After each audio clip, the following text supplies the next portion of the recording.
அன்புள்ளம் கொண்ட VST TV நேயர்களே வணக்கம். திருவரங்கம் ஸ்ரீ ரங்கநாத துணையுடனும் பழனி ஸ்ரீ பாலதண்டாயுத பாலினி அருளுடனும் நான் உங்கள் ஜோதிடர் வெங்கடேஸ்வரன். இப்ப நம்ம எதை பத்தி பார்க்க போறோம்னா ஜூன் மாத பலன்களை பத்தி பார்க்க போறோம். பலன்களை பத்தி பார்க்கறதுக்கு முன்னாடி எந்தெந்த கிரகங்கள் எங்கெங்க இருக்கு, எப்பப்ப பயிற்சி ஆகுது அப்படிங்கிறத பார்ப்போம். சூரிய பகவானானவர் ரிஷபராசியிலிருந்து ஜூன் 15ஆம் தேதிக்கு மேல ஆனி மாசம், அதாவது மிதுன ராசியில சஞ்சரிக்கிறார். அதே மாதிரி செவ்வாய் பகவான் மேச ராசியிலிருந்து ஜூன் 20ஆம் தேதிக்கு பின் ரிஷபராசியில சஞ்சரிக்கிறார். அப்புறம் புதன் பகவானானவர் மிதுன ராசியிலிருந்து ஜூன் 8ஆம் தேதி ஜூன் 22ஆம் தேதி வாக்குல கடகராசியில சஞ்சரிக்கிறார். சுக்கிர பகவானானவர் ஜூன் 8ஆம் தேதிக்கு மேல கடகராசி மிதுன ராசியில இப்ப இருக்காரு. கடகராசியில குருவும் சுக்கிரனும் சேர்ந்து இருப்பாங்க. உங்க எல்லாருக்குமே தெரியும், குரு பெயர்ந்திருக்காரு. அதனால அவர் எங்க இருப்பாரு? கடகராசியில தான் இருப்பாரு. சனி பகவானானவர் மீன ராசியிலும், ராகு பகவானானவர் கும்பராசியிலும், கேது பகவானானவர் சிம்ம ராசியிலும் இருக்கார். இந்த மாதிரி இருக்கிறதுனால எந்த மாதிரி மாற்றங்கள் நிகழும்னு பார்த்தா, பொதுப்பா உலக ரீதியா நாட்டு ரீதியா என்ன நடக்கும் அப்படின்னு கேட்டா, அரசு சம்பந்தப்பட்ட துறையில இருக்கிறவங்க நிறைய சிறு சிறு ஒப்பந்தங்கள் இல்லாட்டி சிறு சிறு பயணங்கள் போயிட்டு வருவாங்க. வெளிநாடு வெளியூர் அப்படிங்கிற மாதிரி போயிட்டு வருவாங்க. இப்ப நம்ம கூட பார்த்துருப்போம் நியூஸ்ல, டெல்லி வரையும் நம்ம முதலமைச்சர் போயிட்டு வந்தாரு அப்படிங்கிற மாதிரி. அதே மாதிரி எல்லா அரசு சம்பந்தப்பட்ட இப்ப அதிகாரிகளுமே சிறு சிறு பயணங்கள் மேற்கொள்ள வாய்ப்பு அதிகம் அப்படிங்கிறத சொல்லலாம். சரிங்களா? அதே மாதிரி தகவல் தொழில்நுட்பத்திலேயோ இல்ல மொபைல் சம்பந்தப்பட்ட அமைப்புகளாலேயோ ஏதோ ஒரு மாற்றம், ஏதாவது ஒரு நமக்கு மக்களுக்கு ஆதாயத்தை தரக்கூடிய அளவுக்கு ஏதாவது ஒரு விஷயம் நடக்கும் அப்படிங்கிறத சொல்லலாம். நாடுகளுக்கு இடையே நடக்கிற போர் குறைஞ்சு எல்லா பிரச்சனையும் சால்வ் ஆகும். எல்லாமே நடைமுறையில நிகழ்வுக்கு சாதாரணமாகும். அதாவது இப்ப நமக்கே தெரியும், சிலிண்டர் ப்ராப்ளம், பெட்ரோல் ப்ராப்ளம் இப்படிங்கிறாங்க. அதெல்லாம் கொஞ்சம் கட்டுப்பாட்டுக்கு சரியா இருக்கும் அப்படிங்கிறத சொல்லலாம். சரிங்களா? மற்றபடி எந்த ஒரு பாதிப்புமே இல்லை, எல்லாமே பாசிட்டிவான விஷயங்கள் தான் நடக்கும் அப்படிங்கிறத சொல்லலாம். சரிங்களா? இது உலக ரீதியா. இப்ப வாங்க 12 ராசிகளுக்கும் எப்படி இருக்கும் அப்படிங்கிறத பார்ப்போம். கடகராசி என்பவர்களே, ராசிக்கு 11ஆம் இடத்தில் இருக்கும் சூரிய பகவான் ஜூன் 15க்கு அப்புறம் ராசிக்கு 12ல வரார். அதே மாதிரி ஜூன் 8க்கு அப்புறம் யார் வரார்? சுக்கிரன் வரார். அப்ப சந்தோஷம், மகிழ்ச்சி, 4ஆம் அதிபதினு சொல்லக்கூடிய சுக்கிரன் அப்ப தாயாரோட வீட்டுல இருக்கிற மாதிரி, அதாவது தாயாரோட ஒன்னா இருக்கிற மாதிரி, இல்ல அதிகமான பயணங்கள் பண்ற அமைப்பு, இந்த மாதிரி விஷயங்கள். 4ஆம் இடம் நம்ம ராசியில வந்துருச்சு. அப்படி யோசிச்சு பாருங்க. 11ஆம் இடம் நம்ம ராசியில வந்துருச்சு.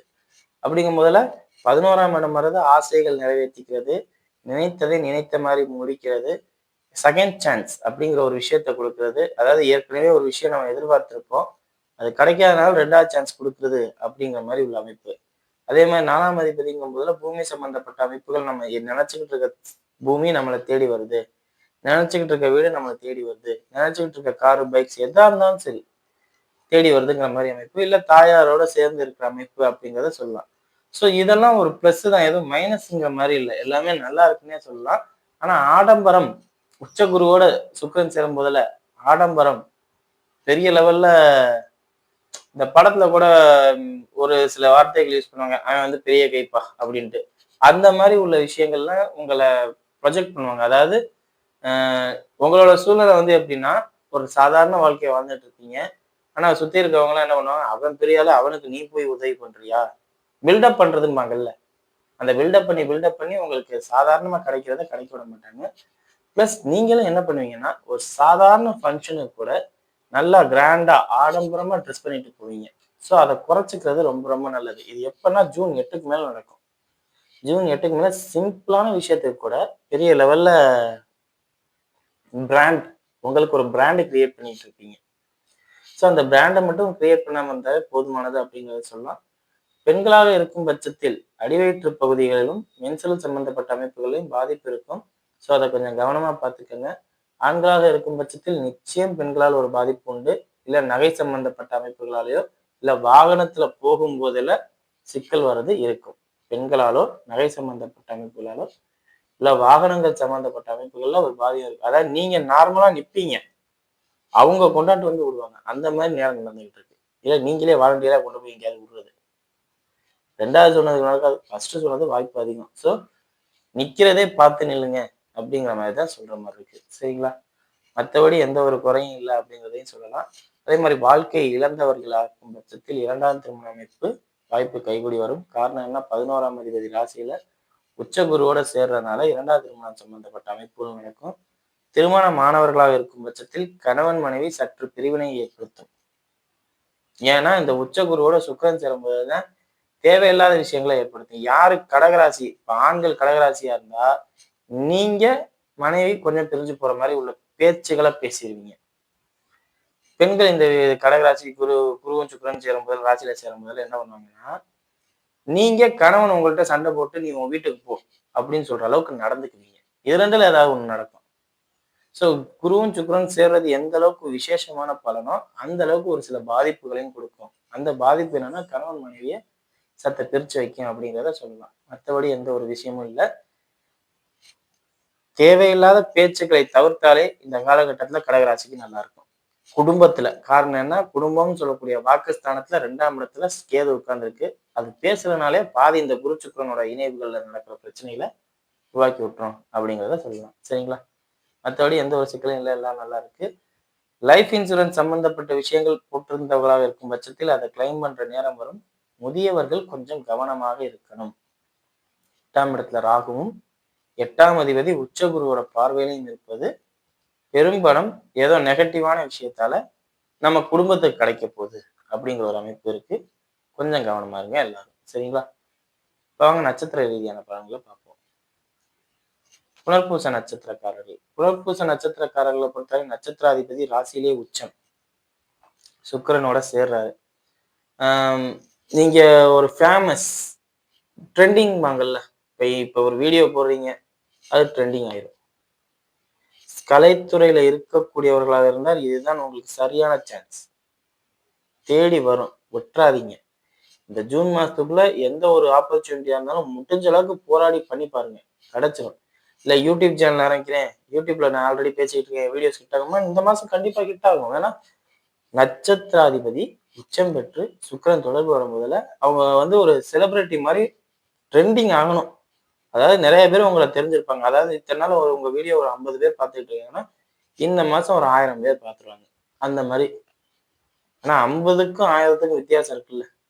ஏற்கனவே 1000 பேர் பார்த்துட்டு இருக்காங்க, இப்ப 15,000 பேர் 20,000 பேர் பார்ப்பாங்க. அந்த அளவுக்கு நல்ல ட்ரெண்டிங்கா செலிபிரிட்டி மாதிரி நீ ஆவீங்க அப்படிங்கிறத சொல்லலாம். எந்த குறையும் இல்லை, எல்லாமே சிறப்பா இருக்கு. தொழில்துறையில யாரெல்லாம் நகைக்கடை, அடகுக்கடை, அதே மாதிரி அந்த சுக்கிரன் ஆதிக்கத்துக்கு உட்பட்ட ஃபீல்ட்ல இருக்கீங்களோ அவங்க எல்லாருமே சக்சஸ் அப்படிங்கிறத சொல்லலாம். தொழிலாளர்களாகவோ வேலையாட்களாகவோ இருந்தீங்கன்னா உங்களுக்குமே உங்க சொந்த தொழில் செய்யலாம். இல்லாட்டி உங்க உங்க முதலாளி வேற எங்கேயாவது ஒரு பிரான்ச் ஓபன் பண்றதுனால நீங்க இங்க இருந்து அங்கிட்டு ஷிஃப்ட் ஆகுறீங்க. பட் அதாவது வேலையில ஒரு மாற்றம் உண்டு, வருமானம் கூட அப்படிங்கிற மாதிரி அமைப்பு. இது வந்து ஊதிய உயர்வு அப்படின்னே சொல்லலாம். ஆனா அவங்கவுங்களுக்கு எப்படி ஒரு இது இருக்குங்களா பேச்சு, அதுபடி எனக்கு அது கரெக்டா சொல்ல தெரியல. ஊதிய உயர்வும் வந்து இடமாற்றமும் உண்டு அப்படிங்கிற அமைப்பு இருக்கு. ஸோ அதை சரியான முறையில பயன்படுத்திக்கிட்டீங்கன்னா உங்களுக்கு எல்லாமே நல்லா இருக்கும் அப்படிங்கிறத சொல்லலாம். சரிங்களா? அடுத்தது பூச நட்சத்திரக்காரர்கள். பூச நட்சத்திரக்காரர்களை பொறுத்தவரை நட்சத்திராதிபதி சனி குருவோட பார்வையில வராரு, உச்ச குரு பார்வையில வராரு. இது ஆண்களோட பெண்களுக்கு சிறப்பா இருக்கும். பூச நட்சத்திரம் ஆண்களோட பெண்களுக்கு சிறப்பா இருக்கும். ஏன்னா உச்ச குருவோட சுக்கிரன், பெண் கிரகமான சுக்கிரன் சேர்றாரு. அப்படிங்கும் போதுல அவங்களுக்கு வந்து நகை எடுக்கிறது, பட்டுப்புடவை எடுக்கிறது, திருமண அமைப்பை உருவாக்கி தர்றது, இல்லாட்டி ஏதாவது ஃபங்க்ஷன் நடத்துறது, அவங்க வந்து ஒரு அழகான பொண்ணு மாதிரி அலங்கரிச்சு மேடையில ஏத்தி உட்கார வைக்கிறது. அதாவது எப்படி சொல்றது, ஒரு நிகழ்ச்சி நடத்துற மாதிரி இருக்கும் பெண்களுக்கு. அந்த மாதிரி இருக்கும் சூப்பரா அப்படிங்கிற மாதிரி. அந்த ஷைனிங் இப்போ இப்போ ஒன்றும் இல்லை, ஏதாவது ஒரு பொண்ணு சினிமா துறையில இருக்கு, அவங்க மாடலிங் பண்ணிட்டு இருக்காங்கன்னா அவங்களுக்கு ஹீரோயின் சான்ஸ் கிடைக்கிறது, இல்லை ஏதாவது ஒரு சினிமால ஒரு வாய்ப்பு கிடைக்கிறது. அதாவது அவங்க வந்து நல்லா பளிச்சுன்னு தெரிவாங்க. அந்த அளவுக்கு ஒரு ஃபேமஸான நேரம் இப்ப நடந்துகிட்டு இருக்கு. இது ஆண்களுக்கு எப்படி வேலை செய்யும்னா, யாரோ என்னைக்கோ நம்ம செஞ்ச உதவி இன்னைக்கு நமக்கு திருப்பி கிடைக்கும். இப்ப என்னைக்காவது யாருக்காவது ஒரு 10 ரூபா கொடுத்துருப்பீங்க. இப்ப உங்களுக்கு அந்த 10 ரூபா தேவைப்படுது. 10 ரூபாய்க்கு 25 ரூபாயா கிடைக்கும். அதாவது கூட தான் சொல்றேன், குறைச்சு சொல்றேன். 3 மடங்கு கூட, 1.5 மடங்கு கூட கிடைக்கும் அப்படிங்கிற மாதிரி சொல்றேன். சோ அந்த அளவுக்கு ஒரு உதவிகள் ஒத்தாசைகள், வாய்ப்புகள் இதெல்லாம் கிடைக்கும். இது இந்த ஃபீல்டுன்னு எனக்கு சொல்ல தெரியாது. எந்த ஃபீல்ட்ல வேணாலும் கிடைக்கும். சமயத்துல என்டர்டெயின்மெண்ட் ஃபீல்டா இருக்கலாம், மெடிக்கல் ஃபீல்டா இருக்கலாம். அதே மாரி அப்பாவோட பிசினஸ்ல நீங்க திடீர்னு ஷைனிங் ஆகலாம், பேர் எடுக்கலாம். அதாவது அப்பாவோட பிசினஸ் படுத்திருக்கும். நீங்க இப்ப போய் திடீர்னு எல்லாரையும் அனுசரிச்சு பேசி ஒரேடியா குப்புன்னு தூக்கி விட்ட மாரி இருக்கும் அப்படிங்கிற மாரி இருக்கலாம். எது வேணாலும் நடக்கலாம். ஸோ எந்த மாரி வேணாலும் ஆண்கள பொறுத்தவரை வாய்ப்பு கிடைக்கும். பெண்கள பொறுத்தவரையும் ஒரு உயர்ந்த இடத்துக்கு அதாவது ஒரு மேடையில காட்டுற மாரி ஒரு பளிச்சுன்னு ஒரு ஸ்டேடியம் லைட் உங்க மேல அடிக்கிற மாரி உள்ள அமைப்புகள் குடுக்கும் அப்படிங்கிறத சொல்லலாம். சரிங்களா? மத்தபடி எந்த குறையும் இல்ல. எல்லாம் நல்லா இருக்கு. அடுத்தது ஆயில்ய நட்சத்திரக்காரர்கள். ஆயில்ய நட்சத்திரக்காரர்கள பொறுத்தவரையும் தேவையில்லாம யார்ட்டயும் பேசுறத குறைச்சுக்கங்க. ஏன்னா உங்களுக்கு 2ஆம் இடத்துல இருக்க கேது தான் எல்லாத்தையும் கெடுத்துரும். குரு, சுக்கிரன் எல்லாமே சூப்பர். அதாவது புதனை பொறுத்தவரை ஆயில்ய நட்சத்திரத்தை பொறுத்தவரை புதனை பொறுத்தவரையும் அவர் நல்ல ஞானி, நல்ல அறிவுள்ளவர். அவருக்கு குருவும் சுக்கிரனும் ராசியில வரணும். இயல்பாவே கட அந்த புதனோட நட்சத்திரக்காரர்களா இருந்தா அந்த நட்சத்திரத்தோட குருவும் சுக்கிரனும் சேர்றது இணையிறது நல்லது. அதாவது 7ஆம் இடத்துல இருந்தோ 5ஆம் இடத்துல இருந்தோ ஏதோ ஒரு ரூபத்துல அந்த ராசியை தொடர்பு கொள்ளணும்.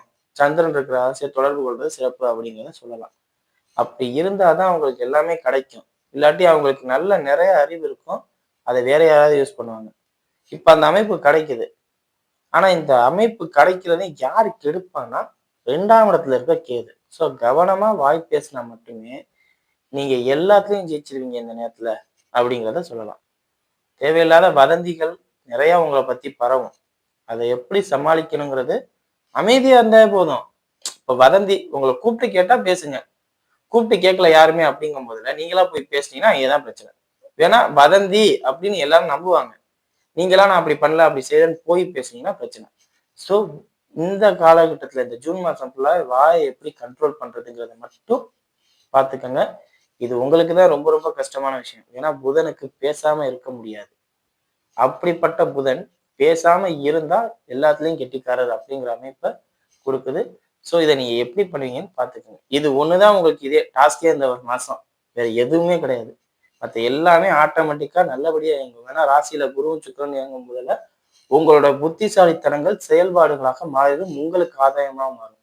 ஆனா உங்க வாய் உங்களை கெடுத்துரும் அப்படிங்கிற அந்த வாய் அந்த செயல்பாடுகளாக மாற்றாது அப்படிங்கிற அமைப்பை கொடுத்துருது. ஸோ பார்த்துக்கோங்க. சரிங்களா? மற்றபடி எந்த குறையும் இல்லை. எல்லாம் நல்லா இருக்கு. வீடியோ இப்பதான் ஃபர்ஸ்ட் டைம் பார்க்குறவங்க லைக் பண்ணுங்க, ஷேர் பண்ணுங்க, கமெண்ட் பண்ணுங்க. சேனலை மறக்காம சப்ஸ்கிரைப் பண்ணுங்க. வேற எதுவும் ஜோதிடாசனிக்கு கீழே உள்ள நம்பருக்கு கால் பண்ணுங்க. நன்றி.